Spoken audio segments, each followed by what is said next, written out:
Welcome back. Let's look at how to win at interviews.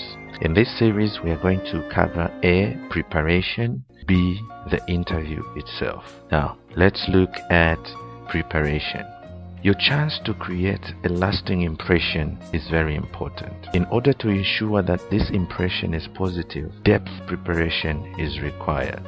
Let's look at part A, preparation. Number 1. Find out as much as possible about the company, the position, and the interviewer beforehand. Learn about the company, the products, product range, size of departments, international connections, to which group do they belong, what is their position in the market. Then you also need to know the address and exact location. Get a map and exact description of how to get there, where to park, which floor to go to, and so on. Then you also need to know the name and the position of the person you are going to see, his or her personality, her or his specific concern for your position. Knowing the type of boss you are going to have helps you to tailor yourself to the situation. The tailoring implies knowing the sort of attitude to adopt as well as how to dress. Know the name of the MD of the company. It's very important. Get details of the position offered, what kind of skills they look for, duties, responsibilities, reporting lines, promotional prospects, machinery, equipment, salary, and fringe benefits. Obviously, your recruitment consultant will brief you on much of the information. If you have access to an internet, look up the company website. It's an excellent way of learning more about the company. Go to every interview so that you can compare opportunities and make the best career move. Besides which, you will always learn something. Number 2, first impression. First impressions are critical and based on your appearance. The interviewer will start forming an opinion of you before you even have to say any word. Most employers believe that people who look as if they care about themselves are more likely to care about their job. Your goal should be to come across in the best possible light, attractive in the way you dress, in your gestures, facial expressions, and in all your speech. Now let's look at dressing. There is only one way to dress for the first interview. Clean, haircut, conservative, unless you apply for a creative director's job in an advertising agency. Dressing appropriately is important to establish credible and be seen as a person who can be part of the team. Ensure that your appearance is clean and tidy. A suit is the best form of dress for both men and women. Your most professional colors are still dark blue or charcoal with a white shirt or blouse and a red tie. As a general rule, the most clothing you have on, the more credible and persuasive, the more businesslike you appear. This does not mean that you should wear a 3-piece suit for an interview in a Karoo in the middle of summer. It simply means you have more credibility. Forget about personal style. You can always wear your avant-gardistic wardrobe once you have the job and know that the company has a certain culture. Dress for the job you want, not for the job you have. For the ladies, wear stockings. The less skin you show, the higher your credibility. And please, maybe avoid trousers or extreme short skirts or daring plunging necklaces. Wear light makeup, not too much. Wash your hair. Groom your nails. If they are too long, the employer might wonder if you can work with them. Clean nails, or especially polished, constitutes your most professional look. Use a deodorant after showering to avoid body odor.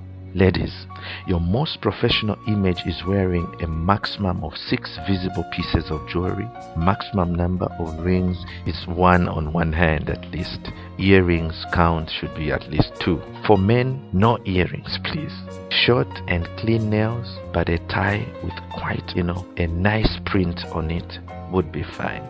Now, take a tissue with you to dry possible damp brows or clumsy hands before meeting your interviewer. You should always greet the interviewer by name with a smile and a firm handshake. Nothing is worse than a sloppy fish.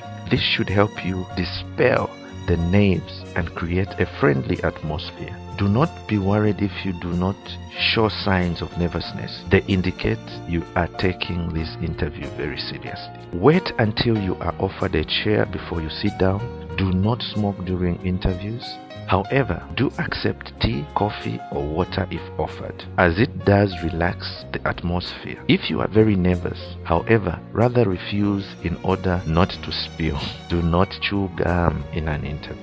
Do not call anybody by their first name unless you are invited to do so. Use the person's name when talking. It is best to get and keep his or her attention. Do not be late. Be at least 10 to 15 minutes early and tell the receptionist that you are early because you want to wait. It gives you a chance to look at the company's brochure and newsletters if they are displayed at the reception. Then whilst in the interview, sit upright but relaxed. Do not cross your arms or slouch, and try to look your interviewer in the eyes. Look rather stare at the interview, focusing your attention upon him rather than gazing around the room. Inappropriate smiling is the most common example of non-verbal behavior that undercuts verbal messages, making you seem weak and uncertain, or even unassertive. Fill in the application forms. Do tests if required. This is the most just a formality, but you will create suspicion and unnecessary trouble if you argue about it and refuse to do so. Fill in neatly and complete it. Every space that's showing interest at an early stage. Don't put a salary figure down. Write down negotiable. For the ladies, put your bag down beside you. You should speak clearly and concisely. Avoid verbal cluster. Poor communication tend to talk in paragraphs. Successful communicators talk in short sentences. Do not mumble or try to disguise dialects or regional accents, as this will only create more problems for you as the interviewer goes on. Technical questions can cause problems, but if you think carefully before making a response and ensure that your answer shows initiative, common sense, and imagination, you will not trip up at this stage. An intelligent reply, even if not strictly correct, will satisfy. Remember, the use of voice, eyes, posture, and your overall attitude can often make up for deficiencies in other areas. If you are attending a panel interview, try not to direct all your answers and questions to one person. Look and speak to the whole panel. Have a writing pad handy with your questions or other notes you want to take. Also take your diary with you. In case the interviewer would like to arrange a second meeting, you can diarize that. Make sure the interviewer gets the impression that you really want this job. A positive attitude is very important when you have doubts about the job. It's very easy to decline a position once a job had been offered, but not easy to retrieve an interview after suddenly realizing that it is exactly the job that you were looking for. Make sure the interviewer knows that you want the position. Let's look at number 3. Your personality is vitally important. Whether or not the position is offered to you not only depends on your qualification, experience, and skills. The fact that the company agreed to see you proves that your professional background is basically right, but also on your attitude and your ability to sell yourself. Your most important attributes must come across, and these are: number 1, honesty. Experienced interviewers are seasoned in discovering lies. If that happens, you will not get the job even if it was a trivial or unimportant issue. The interviewer may not confront you about having been caught lying, and you may never know why you didn't get the job. Secondly, competent/capability. The employer looks for excellency that is consistent. Use examples to show that you are able to work independently. The third part is confidence. Be wary of overconfidence. It is your job to sell yourself to the interviewer, and a confident approach will single you out as a candidate who must be taken very seriously. The fourth part is be interested and enthusiastic. Show interest and enthusiasm at the time in the position. Even when you lose interest, ask for more information and detail about company and position. You can show your enthusiasm by saying, for example, I am always willing to learn new things and expand my knowledge. Don't react negatively if you hear something that you don't like. The job can always be turned down later. The other part, the fifth part, is willing to accept any extra work. Say that you are not a clock watcher and you are always willing to help out and do extra work if asked to. Then the other part is reliability. Say that your previous employer could always rely on you, that you take responsibilities very seriously, you are determined to complete tasks. Try to use examples from past experiences. For example, we often had to work extensive overtime, but it was worth it to see the project completed on time. I was not ill for 1 day or over or 2, and I'm always on time. The other part is willing attitude and commitment.